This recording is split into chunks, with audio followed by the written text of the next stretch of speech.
On va commencer. Alors, de toute façon, la session est enregistrée. On a déjà eu des retours de personnes qui pouvaient pas être présents sur le temps du midi. Ils nous ont demandé si c'était enregistré. Donc oui, il n'y a pas de souci. C'est enregistré.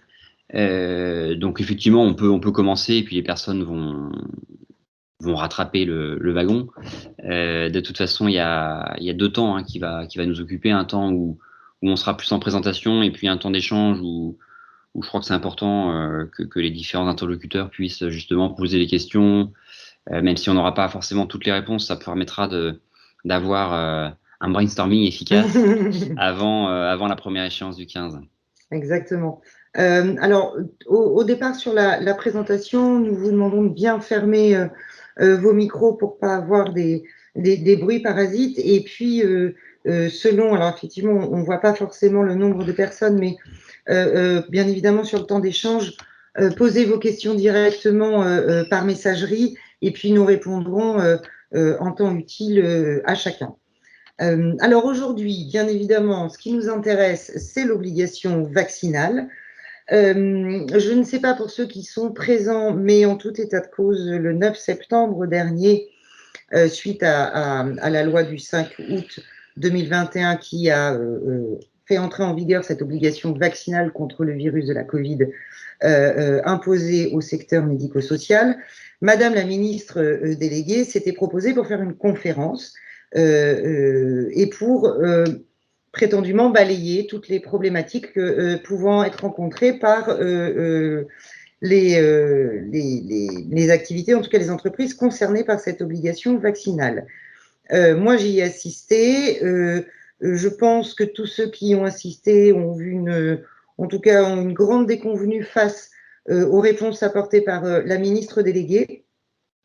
C'est la raison pour laquelle, avec Marcel Édouard et puis à d'autres aussi questions de différents clients, on s'est positionné sur effectivement la nécessité de faire un point, de faire des rappels, de faire un peu une mise en situation, un pratico-pratique de cette obligation vaccinale. Alors aujourd'hui, on ne va pas vous donner, bien évidemment, toutes les solutions à toutes les situations envisageables. On va essayer de vous donner un cadre et des choses beaucoup plus concrètes, puisque à ce jour, aucune instruction, aucun arrêté, aucune explication concrète n'a été prise vis-à-vis de ce secteur médico-social. Je vais faire un point rapide sur les points essentiels parce que je pense que vous maîtrisez parfaitement tous la loi. Donc, les secteurs visés, c'est bien évidemment le secteur médico-social. Il y a une petite subtilité, bien évidemment, sinon ce ne serait pas drôle, avec les salariés qui interviendraient, notamment, on pense aux salariés du BTP, sur des chantiers, donc du coup de longue durée. Est-ce que ces salariés-là sont soumis à cette obligation vaccinale? Je pense notamment à un établissement de la région, même de la Loire-Atlantique, qui a un aménagement Voilà. de son établissement EHPAD et qui sera concerné très certainement dans les mois qui viennent. Donc, cette obligation-là de ces salariés-là du BTP, bien évidemment, elle ne relève pas de la compétence, en tout cas, des employeurs du secteur médico-social, mais je pense que ce sera quelque chose qu'il va falloir leur demander. Alors, il y a plusieurs situations. La première situation, c'est si le chantier est à l'intérieur du bâtiment et qu'il risque d'y avoir une interaction ou peut-être avec les patients, les visiteurs ou avec les salariés. Là, en l'absence encore aujourd'hui de précision sur le sujet, l'obligation vaccinale s'applique. Bien évidemment, tous les secteurs du BTP sont vent debout et sollicitent des précisions auprès du ministère. À ce jour, il n'y en a pas. Mais il y a quand même cette idée-là.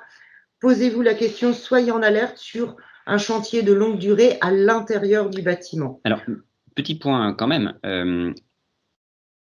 vous devrez vous assurer que cette obligation est respectée. Exactement. De la part de votre prestataire. Ça veut dire que il ne faut pas que vous ayez voir les salariés du prestataire. Vous n'avez pas de lien de subordination avec ces salariés-là.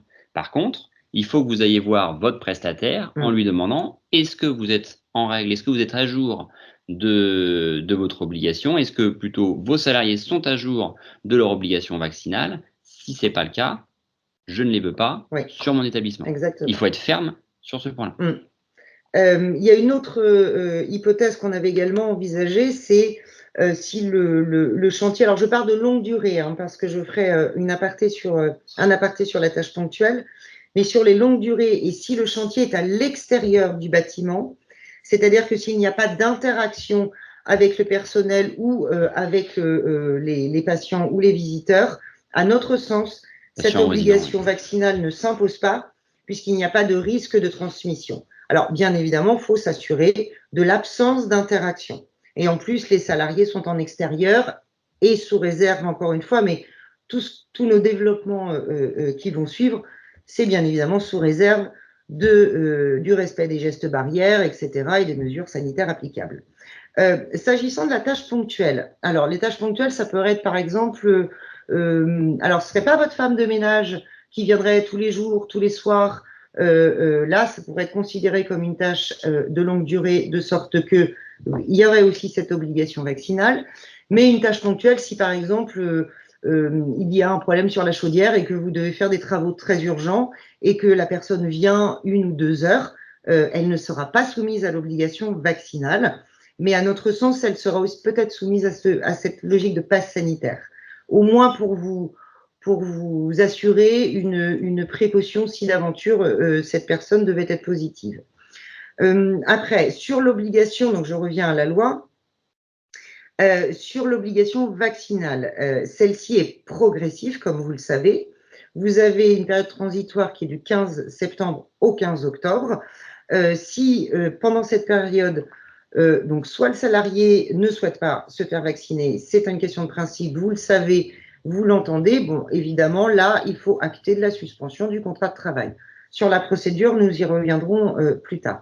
Si votre salarié justifie d'une première injection, alors il pourra continuer à exercer son activité s'il justifie, bien évidemment, en parallèle, de ce test PCR-RT toutes les 72 heures. Alors, là aussi, on pourrait apporter une précision. Exactement. Parce que si le salarié respecte stricto sensu son obligation en présentant un justificatif de test virologique toutes les 72 heures, ça va vous mettre en difficulté dans vos propres obligations. On verra qu'il y a certainement un ajustement à opérer, en tout cas pour ce qui concerne la communication autour de ces 72 heures. Il faudra certainement réduire la durée, mais ça, on pourra le voir ensemble. Exactement. Et à compter du 16 octobre 2021, là, l'obligation vaccinale est complète.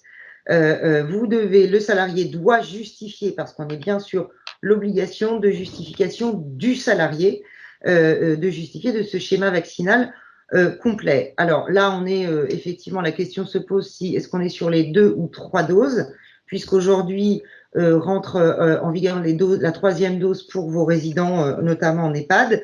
À ce jour, et sauf erreur, je n'ai pas vu passer l'obligation vaccinale des soignants pour cette 3e dose.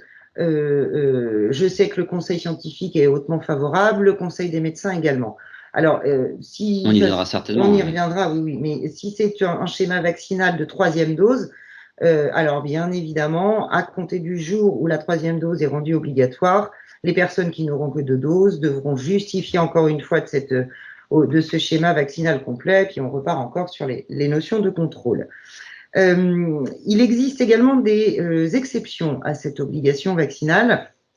Nous avons tout à l'heure déjà parlé de cette exécution de tâches ponctuelles, mais il y a également donc soit un certificat médical de rétablissement ou un certificat de contre-indication médicale à cette vaccination. Ces 2 certificats médicaux doivent être établis par le médecin traitant. Le salarié ne doit pas vous les adresser directement, il doit les adresser au médecin du travail qui doit sans délai, et ça c'est bien précisé dans la loi, sans délai vous informer que ce salarié a une contre-indication médicale ou en tout cas qu'il a ce certificat médical de rétablissement. Ces 2 certificats médicaux, en tout état de cause, vont pouvoir être contrôlés par le médecin conseil de la CPM si d'aventure il y a un souci. Mais là, ce sont les seules exceptions. A contrario, si le salarié communique les documents qui auraient pu lui être transmis par le médecin, son médecin traitant, vous ne pouvez pas traiter l'information. Vous ne pouvez pas la conserver. Exactement. Parce qu'on rentre dans les données personnelles qui s'inscrivent dans la réglementation RGPD, et vous n'avez pas le droit d'utiliser ces informations. Donc là, il faut suivre le processus, à savoir que l'employeur, il est passif face à cela. Il attend que ce soit la médecine du travail qui lui communique les informations, et là, il est en règle. Alors effectivement, s'il a l'information, il peut aller la chercher auprès de la médecine du travail qui, on le sait tous, est engorgée, a des problèmes de structuration, et donc ont du mal à répondre en temps et en heure. Mais là, il faut qu'il réponde présent, il faut qu'il vous donne cette information-là. Mais en tout cas, vous ne pouvez pas vous reposer sur une information qui vous serait donnée en direct par le salarié. Ou vous invitez votre salarié à communiquer ses certificats médicaux directement au médecin du travail en lui expliquant que vous ne pouvez pas, et de fait, vous êtes protégé. On ne pourra pas après vous reprocher le fait que vous avez gardé, en tout cas que vous avez eu l'information par le salarié. Une dernière chose, bien évidemment, parce que je trouve que dans les médias, il y a eu beaucoup de confusion de fait. Le pass sanitaire est valable jusqu'au 15 novembre 2021, sous réserve de la prorogation de l'état d'urgence, bien évidemment, mais l'obligation vaccinale, quant à elle, est pérenne. Donc, sauf suspension de cette obligation vaccinale à raison d'une saisine du Conseil d'État, comme ça a été le cas pour la grippe, ou voilà, de toute autre décision du législateur ou judiciaire du Conseil d'État, l'obligation, elle est pérenne, c'est qu'elle se poursuit dans le temps. Donc, à compter du 15 novembre, elle se poursuivra de toute façon. Ça veut dire que, concrètement, dans la communication que vous pouvez avoir avec vos salariés, il faut insister sur le fait que l'obligation vaccinale, elle est pérenne. Qu'elle n'a pas vocation à s'arrêter au 15 novembre. Alors après, peut-être qu'elle s'arrêtera au 15 novembre, mais ça, c'est trop lointain. On l'a vu, alors pas dans votre secteur, avec l'APLD qui a été prolongé. Et on aura certainement un aménagement de l'obligation vaccinale dans les mois qui viennent, mais à ce jour, elle est pérenne.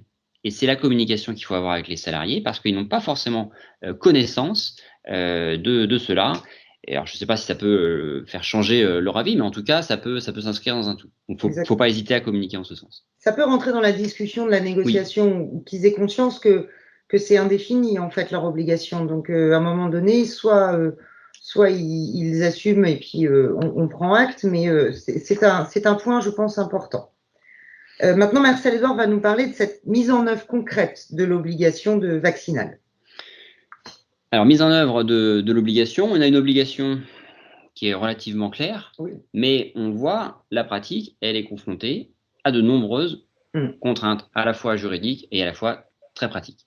En premier lieu, il faut identifier. On est le 13 septembre, on voit que la première étape, c'est le 15. Donc, on est presque plus dans l'anticipation, mais il reste encore quelques jours et puis vous avez très certainement déjà mis en place des actions. Il faut chercher à identifier les salariés susceptibles de ne pas respecter la justification de l'obligation vaccinale. Alors, ça peut paraître contradictoire avec les textes, parce que si on regarde bien les textes, on voit que c'est aux salariés de justifier, c'est aux salariés de présenter un justificatif à son employeur. Mais on ne peut pas se contenter d'attendre que le salarié présente un justificatif. Parce que on voit que l'étape d'après, elle repose sur l'employeur et c'est à l'employeur de suspendre, c'est à l'employeur de mettre en place des actions pour avoir une continuité de soins. Donc ça veut bien dire qu'il faut que l'employeur il anticipe. Donc il n'y a pas de difficulté à communiquer encore une fois aux salariés ses obligations, c'est-à-dire que vous l'informez qu'il a l'obligation de vous présenter un justificatif. Vous pouvez aussi, quand vous êtes en face à face, quand vous êtes avec la représentation du personnel, les sensibiliser sur le fait que vous devez vous organiser pour mettre en place les recrutements, pour mettre en place l'organisation des services. Bref, il faut récupérer l'information en amont de savoir si le 15 septembre, il y aura 0 injection, 1 injection, 2 injections pour les salariés. Si vous n'avez pas encore mis en place d'affichage, si vous n'êtes pas adhérent notamment à la FEA, mais en tout cas à un syndicat, on pourra vous communiquer un affichage en ce sens. Il faut conserver les preuves de l'affichage et de ce travail d'anticipation. Alors l'anticipation, elle vaut aussi pour le recrutement lui-même. Vous ne pourrez pas attendre le 15 pour mettre en place les recrutements. Il faut dès à présent s'inscrire dans ce processus et ici encore garder la preuve. J'insiste beaucoup là-dessus, mais je pense que vous serez attendu sur la preuve en cas de difficulté.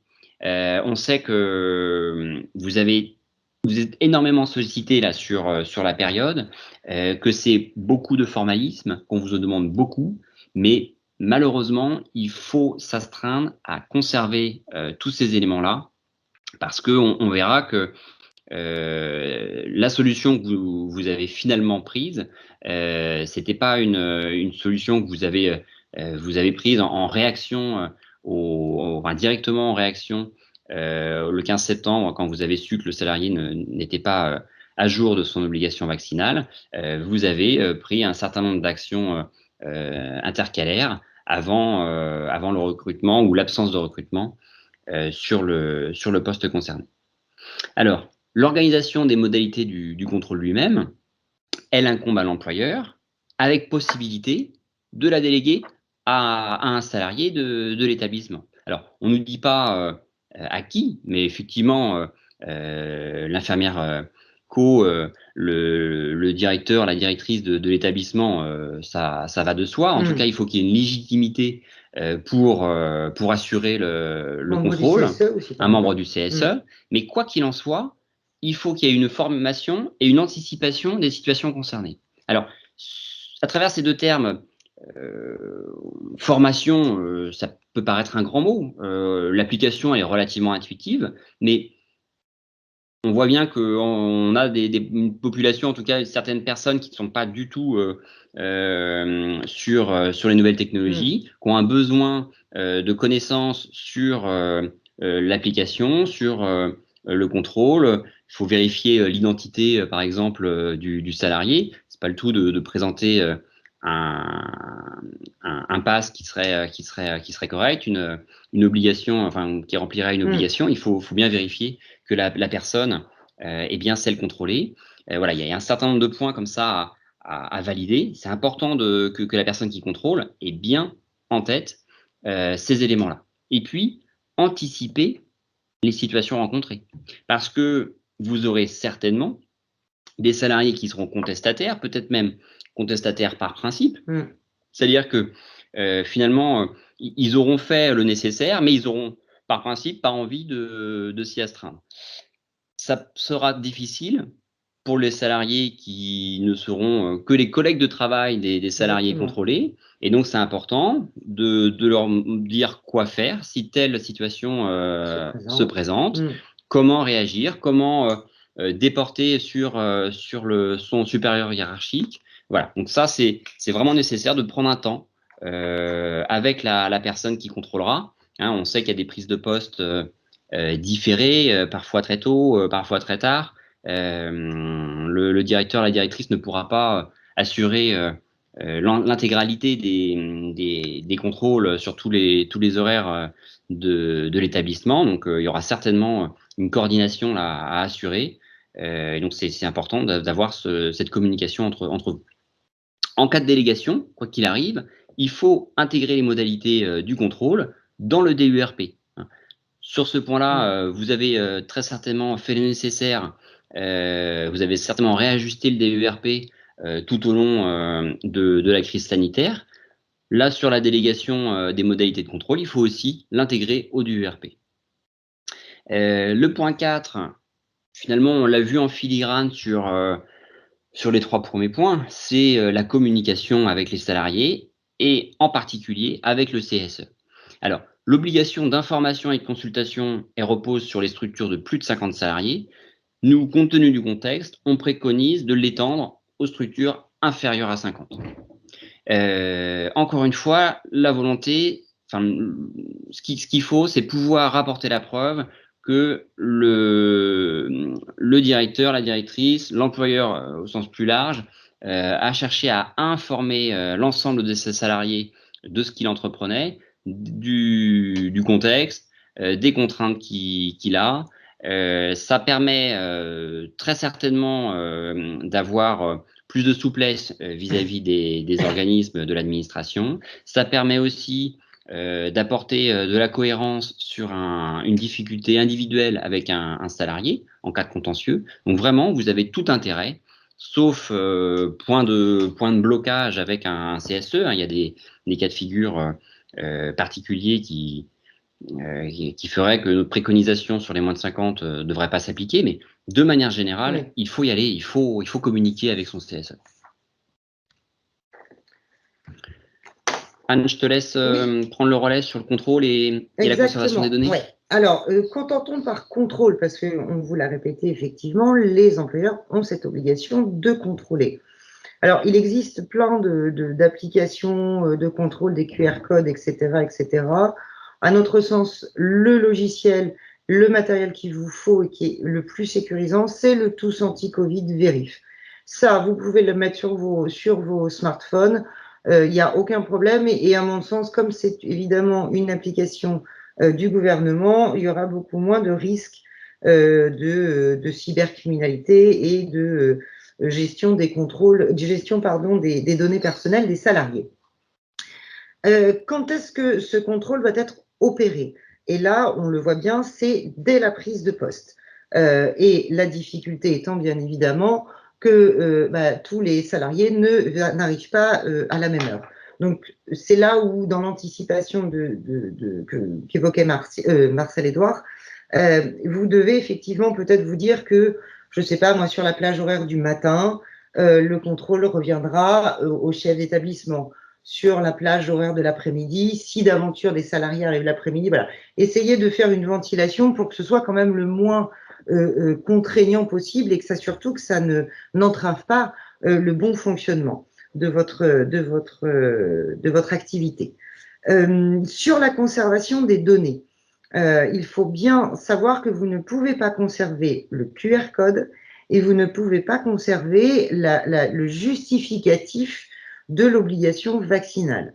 De sorte que vous ne pouvez conserver comme données que le fait de savoir si le pass est valide ou pas. À ce titre, on vous conseille de mettre ça sur un tableau Excel, verrouillé par une personne qui sera en charge de traiter toutes ces informations suite au contrôle, et vous pouvez conserver ce tableau Excel verrouillé juste tout au long de l'obligation vaccinale. C'est-à-dire que le jour où l'obligation vaccinale disparaît, vous devez détruire ce tableau Excel.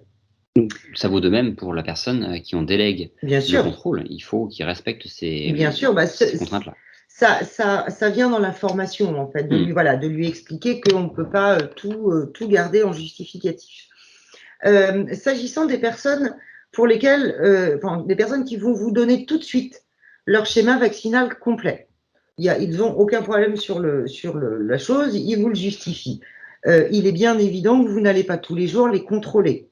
Ça n'a aucun intérêt, sachant qu'ils remplissent la condition dès le départ. Il est précisé dans la loi que vous pouvez leur délivrer un titre spécifique.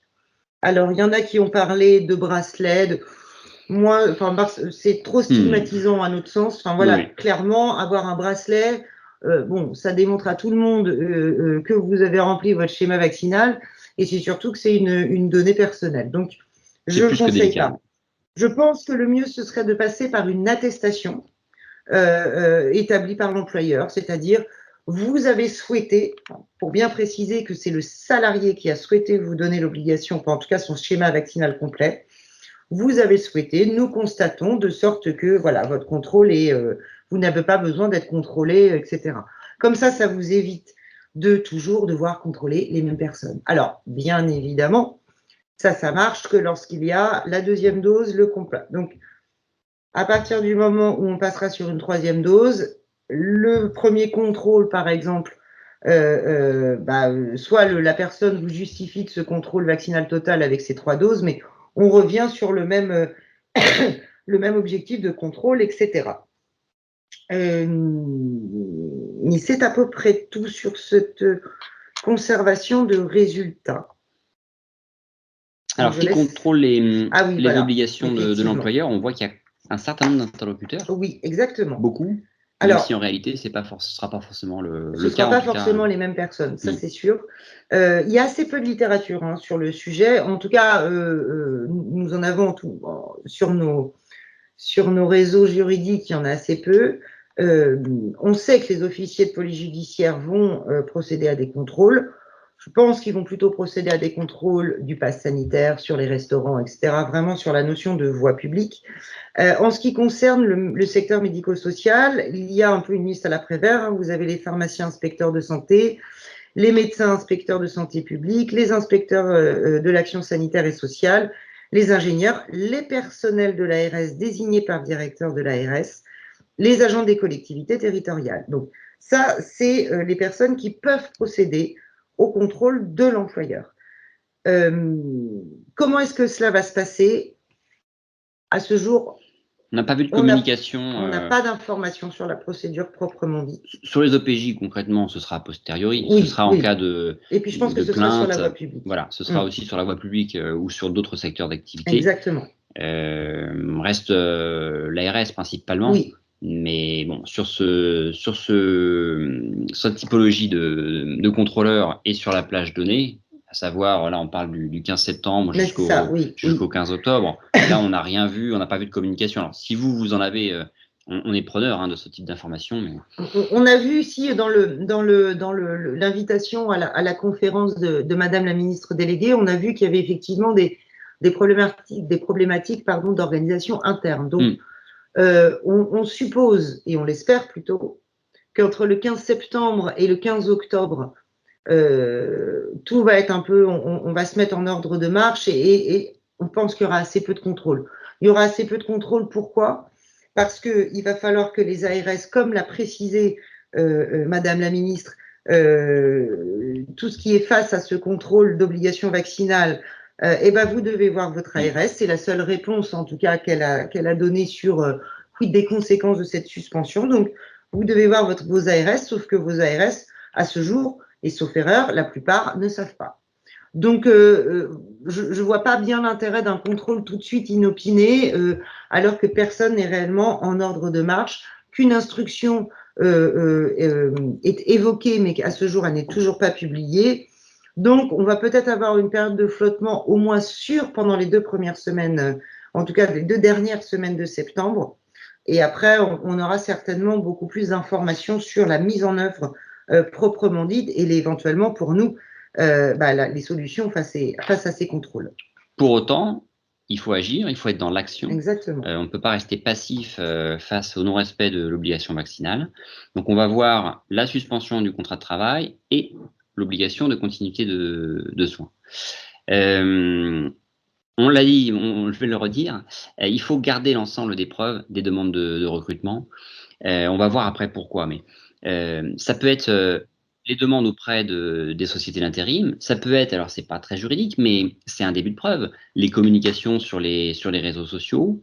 Ça peut être aussi la preuve du refus des professions libérales de signer les contrats types liés au dispositif de gré à gré. Ça a été rappelé d'ailleurs par la ministre déléguée. Pour rappel, c'était issu des grèves de 2010-2011. C'est toujours d'actualité, on a toujours la possibilité, donc ça peut effectivement être une voie intéressante, même si dans les faits, ça ne donne rien, ça ne permet pas d'avoir un recrutement, ça permet de rapporter la preuve que vous avez agi en ce sens. Et juridiquement, ça va limiter le risque pour vous, les structures.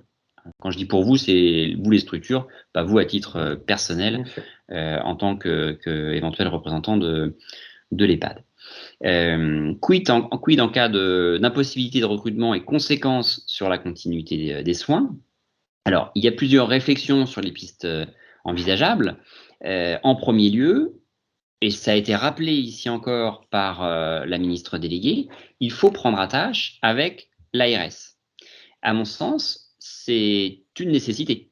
C'est-à-dire que ce ne sera certainement pas une solution, ou en tout cas, si on peut l'espérer, on peut émettre des doutes aujourd'hui sur la capacité de l'ARS à trouver d'autres solutions que vous auriez cherché et trouvé. Mais ça fait partie du process. Il faut aller chercher, transmettre l'information à l'ARS comme quoi vous allez être en difficulté pour assurer la continuité de soins. Malgré tout ce que Voilà, vous avez fait malgré en tout ce que amont. vous avez fait en amont. Du coup, ils vont se retrouver un petit Eux, peu… ils seront en difficulté, mais Mmh. ce sera l'ARS qui sera en difficulté et non pas la Exactement, structure. Et exactement. c'est bien là ce qui importe. Alors, je dis ça, oui et non, hein, puisque la difficulté, c'est vous qui la vivrez au quotidien. Les résidents seront eux-mêmes parfois en difficulté s'il y a une absence dans la continuité de soins. Mais en tout cas, en termes de responsabilité juridique, vous aurez transmis une partie de ce poids qui peut être lourd à l'ARS. Donc ça, il faut vraiment le faire. Et puis après, alors ça pourra peut-être faire l'objet d'échanges, hein, et il n'y a pas de réponse à donner de manière générale. Si vous avez une carence sur un poste, que ça met véritablement à mal la continuité Mmh. de soins, que vous avez l'ensemble, que vous pouvez rapporter en tout cas les preuves sur les recrutements, que vous avez la preuve comme quoi vous avez cherché à organiser votre service, se posera la question, est-ce que je recours à un personnel avec un test virologique, mais c'est pas suffisant juridiquement. Juridiquement, on est d'accord, il faut que le salarié La soit première injection, vacciné. oui. Premièrement, vacciné pour la période du 15 septembre Mmh. au 15 octobre et complètement vacciné à partir du 16 octobre. Est-ce que vous allez plutôt sur le respect de votre obligation quant à l'obligation vaccinale, ou est-ce que vous assurez la continuité de soins? Là, c'est vraiment une question de proportionnalité et d'analyse au cas par cas, Et d'échange aussi et avec d'échange l'ARS. avec l'ARS. Et c'est là Mmh. où les échanges seront, à mon sens, nécessaires. Oui. Il faudra avoir cette réflexion-là. N'hésitez pas à nous contacter, à contacter aussi les différentes personnes du secteur, hein. Il faut vraiment, je sais que vous le faites, mais échanger entre vous Mmh. pour voir s'il n'y a pas des Mmh. pistes, non pas juridiques, hein, là on est là pour vous épauler, mais des pistes très concrètes sur des remplacements, des mises à disposition s'il y a une Mmh. personne en plus Mmh. sur tel établissement qui pourrait prêter main forte. Là, il faut communiquer, que ce soit sur du pratique ou sur du juridique. Mais sur cet aspect, on a eu un problème très Exactement. concret, alors pas forcément d'ailleurs sur des établissements Non. de santé, mais c'est qu'un test, si on s'en tient au test 72 heures, quand le salarié présente son test, il peut tout à fait être à jour, être valide, mais l'heure qui suit ne plus être valide. Or, vous allez l'interroger en début, au moment de la prise de poste. Vous n'allez pas l'interroger en cours de réalisation de ses missions. Mmh. Et c'est pour ça que si l'obligation est de 72 heures, ça peut être intéressant de contrôler ou en tout cas de donner l'information au salarié comme quoi il a tout intérêt à se faire contrôler non pas toutes les 72 mais tous les 48 heures pour s'assurer Mmh. que à toute heure pendant son service, il sera sous l'effet d'un test valide. Voilà, ça c'est une préconisation qui vaut effectivement là pour la période 15 septembre, 15 octobre, pour les salariés notamment qui auraient une première Mmh. injection et qui seraient soumis à un test virologique. Sur les sanctions, là on est sur les sanctions directes. Vous avez certainement à l'esprit le risque supporté par l'employeur, on le voit au terme de la slide, méconnaissance par l'employeur de son obligation de contrôle avec une amende de 5e classe, soit au plus 1 500 euros, avec aggravation en cas de récidive. Et il y a aussi un risque supporté par le salarié. Alors ça, Mmh. c'est parfois méconnu.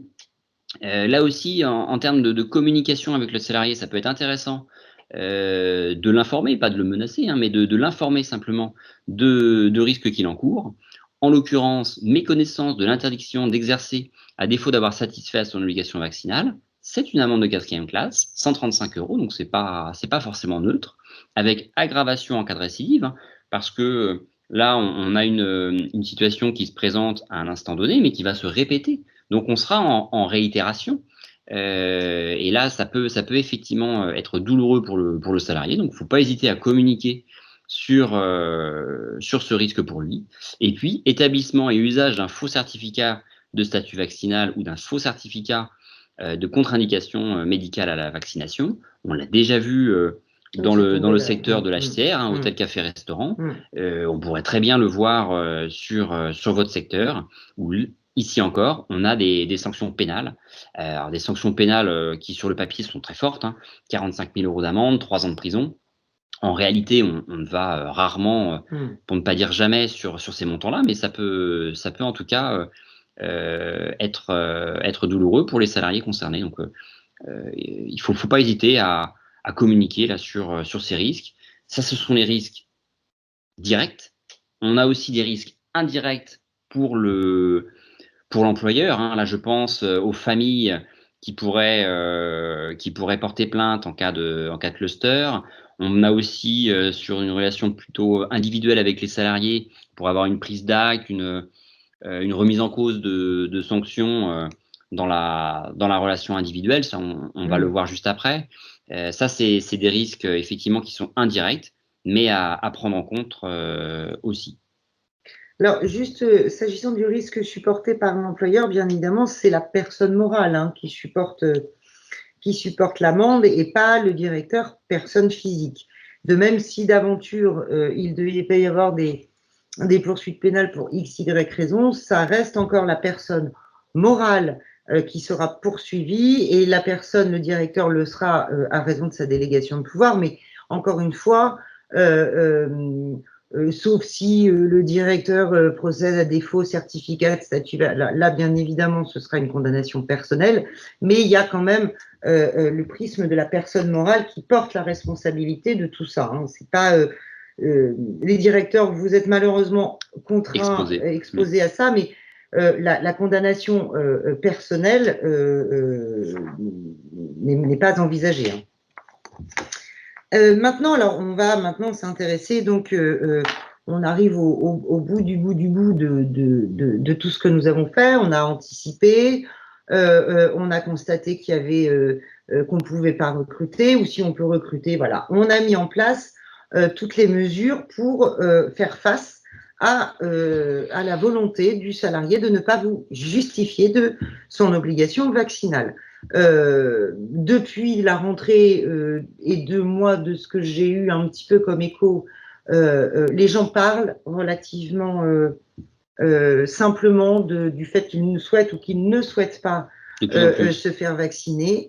C'est un constat qui est difficile, en tout cas, c'est une procédure qui est difficile à mettre en œuvre pour l'employeur parce que on se retrouve finalement face à devoir sanctionner un peu une question de principe qui est de l'ordre privé, parce qu'un salarié qui ne souhaite pas se faire vacciner, ça reste quand même de sa liberté individuelle. Donc, on se retrouve face à des gens avec qui tout se passait très bien, avec qui il n'y avait aucun problème dans la relation de travail, où on connaît aussi leur situation personnelle. Et à cause de cette obligation-là, on va devoir mettre un terme et on va devoir nécessairement rentrer dans quelque chose de pas forcément malsain, mais compliqué. D'où l'intérêt de bien vraiment poser les mots, discuter, ne pas être fermé et envisager des solutions, parce qu'il y a des solutions qui peuvent être envisageables, mais il n'en demeure pas moins que vous devez et vous avez cette obligation de suspendre. Alors, la communication de l'ARS et de l'État, en tout cas du gouvernement, va complètement en ce sens. Ah oui, complètement. La stratégie de communication est portée sur la proportionnalité de la sanction qui sera prise et sur le dialogue avec le salarié. Alors, ce sont effectivement que des mots et peu de juridique, mais je pense que ça aura tout son sens dans les conflits individuels que vous aurez avec les salariés. Et je pense que demain, les conseillers prud'homaux et certainement les juges en cas d'appel, en tout cas, auront à cœur de regarder le contexte et de regarder l'à côté du juridique pour se pencher sur justement cette proportionnalité. C'est ce qu'on demande de toute façon en cas de rupture du contrat.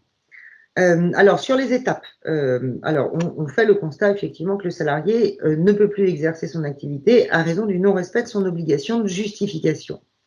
Vous devez l'informer sans délai de la suspension du contrat de travail. Alors, on peut passer par un courrier tout de suite de suspension et à côté, par exemple, envisager une convocation à un entretien. On trouvait que c'était quand même un peu compliqué de déjà, on pouvait rétroagir, mais si le calendrier ne vous permettait pas de faire autrement, on constate la suspension du contrat de travail et ensuite, on prend quand même nécessairement, et ça, il faut impérativement l'intégrer dans votre calendrier, il faut un temps d'échange avec le salarié. Vous ne pouvez pas passer outre ce temps d'échange. Alors, c'est un entretien informel. Il n'y a pas nécessité d'avoir une convocation vraiment visée par le Code du travail, surtout pas l'assistance du salarié, parce que si vous intégrez la possibilité au salarié de se faire assister, vous rentrez dans une logique de procédure de rupture ou d'avertissement, vous voyez, donc vraiment… On n'est pas sur une procédure disciplinaire. Et on n'est pas sur cette procédure-là, on n'est pas sur une procédure… on est sur sui generis, comme ils ont l'habitude de le dire. Donc voilà, envisagez avec lui, mais certainement ça a été fait en amont et vous êtes déjà posé la question avec des entretiens de l'oralité, une discussion bien avant ça. Mais donc poser la possibilité de poser des congés payés, comme tout le monde le dit, des repos conventionnels, voilà, pour en fait permettre de retarder au maximum cette suspension du contrat de travail. Petit aparté, ici encore, la preuve. C'est-à-dire que ne faites pas un entretien, ne convoquez pas le salarié, ne faites pas un entretien sans avoir un petit compte-rendu, sans formaliser un minimum les échanges. Il faut valoriser tout ce que vous allez faire. Ce serait rageant d'être sanctionné demain alors que vous avez la sensation aujourd'hui de bien faire les choses et de prendre soin du salarié. Non. Il faut vraiment formaliser ces étapes-là. Donc, que ce soit l'étape 1 que vous avez à l'écran ou l'étape 2, formaliser un minimum. Là-dessus aussi, on peut vous accompagner. Oui, bien évidemment. Là-dessus, on peut vous accompagner. Du coup, je ne sais plus. Excuse-moi, tu allais aborder l'étape 3. Non, je voulais également un point important parce qu'il parle de cette obligation de reclassement. Alors, pas forcément une obligation de reclassement, mais envisager la possibilité peut-être de télétravailler pour, par exemple, je pense au personnel des cabinets médicaux. Il y en a pour partie qui ont, pendant le confinement, ont pu télétravailler. Si vous avez donné cette possibilité-là à votre secrétaire médical pendant le premier confinement ou sur les autres qui ont suivi, ça va être compliqué aujourd'hui de dire que vous ne pouvez pas la faire télétravailler. Donc, je pense que si vous avez fait télétravailler donc un peu ce qui est personnel administratif pendant les confinements successifs, peut-être envisager ce télétravail. Alors, on peut aussi envisager ce qui est ubuesque, mais une période de télétravail, lundi, mardi, une période de suspension du contrat de travail. Ça a été envisagé. Ça a été envisagé, oui. Voilà. Ça paraît assez étonnant, mais… Voilà, ça a été envisagé. Donc, encore une fois, nous, juridiquement, je ne vois pas comment on… Là encore, c'est la continuité de soins qui prime. Ça qui va primer. Ça peut être cohérent dans un schéma plus général de continuité de soins où on retrouve des solutions sur une partie de la semaine et pas sur toute la semaine. Après, ça va être comment est-ce qu'on le traite en paye. Voilà. Donc, il y a plein de questions, mais c'est une possibilité. Sachant qu'à contrario, si vous n'avez pas de possibilité de reclassement, encore une fois, tracez-le dans le compte-rendu. Faites apparaître que vous avez évoqué l'obligation justement d'évoquer ce point, mais que vous n'avez pas de solution à apporter, que vous pouvez interroger le salarié si lui-même voit des solutions. Même si c'est pour indiquer qu'il n'y en a pas, je préfère que ce soit écrit plutôt qu'on ne voit pas apparaître le point. Il faut nécessairement un écrit, ne serait-ce que pour acter de la suspension et ne serait-ce que pour acter des solutions qui ont été envisagées et qui n'ont pas pu être mises en place. Une autre problématique aussi, c'est que si vous convoquez votre salarié, à partir du moment où il rentre dans l'entreprise, il est salarié encore, puisque son contrat de travail n'est pas suspendu. Donc, il devrait être soumis à l'obligation vaccinale.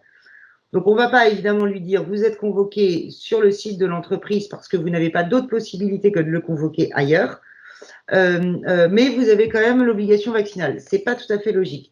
Si vous avez ce genre de situation, vous pouvez parfaitement demander à votre salarié s'il est d'accord pour faire une visioconférence. ce qui pourrait voilà, ne pas s'encombrer de toutes ces considérations. Ou sinon, vous demandez bien évidemment à votre salarié, par précaution, un test PCR.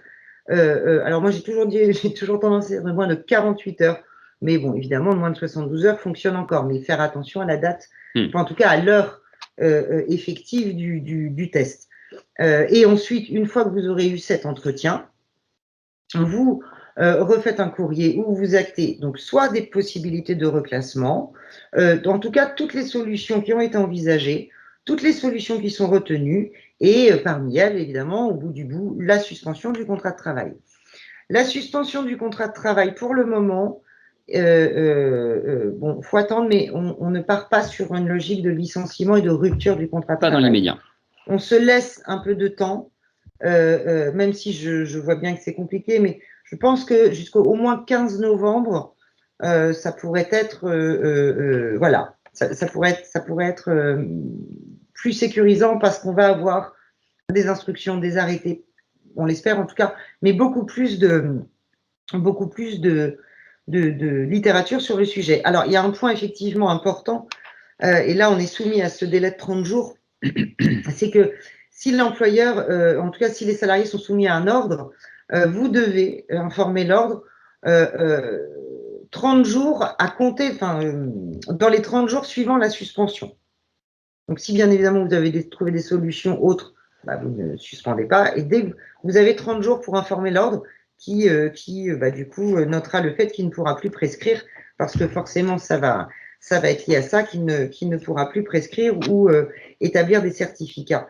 Et du coup, ça aura aussi également un impact sur votre obligation de continuité de soins. Voilà, c'est à peu près, en tout cas, ce que nous cas particulier des salariés en CDD. Bon, ah oui, là, il n'y a pas de rupture anticipée, oui. En tout cas, sur le motif lui-même là, de non-respect de l'obligation vaccinale. Donc, finalement, le contrat on laisse courir le contrat, voilà, jusqu'à la fin. C'est ce qu'il y a de mieux.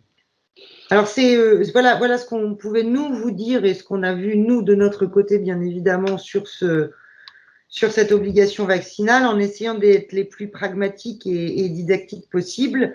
Maintenant, nous sommes très preneurs de vos questions ou de vos retours d'expérience en la matière pour pouvoir phosphorer ensemble. C'est ça, exactement, oui. C'est à vous si vous avez des questions. C'est ça. Ou alors peut-être que oui, c'est 12h50, on a fait peut-être. En tout cas, si vous n'avez pas de questions dans l'immédiat, n'hésitez pas à nous envoyer des mails. On est joignable. On a déjà eu un certain nombre d'interrogations sur les semaines qu'on précédait. On en aura certainement beaucoup d'autres la semaine prochaine et puis encore après. Ça permet en cas de questions plus générales ou en tout cas qui peuvent être transposées, de faire des petits focus, des petits points d'alerte que l'on renvoie à nos clients pour les alerter et attirer leur attention en tout cas sur la bonne action à tenir.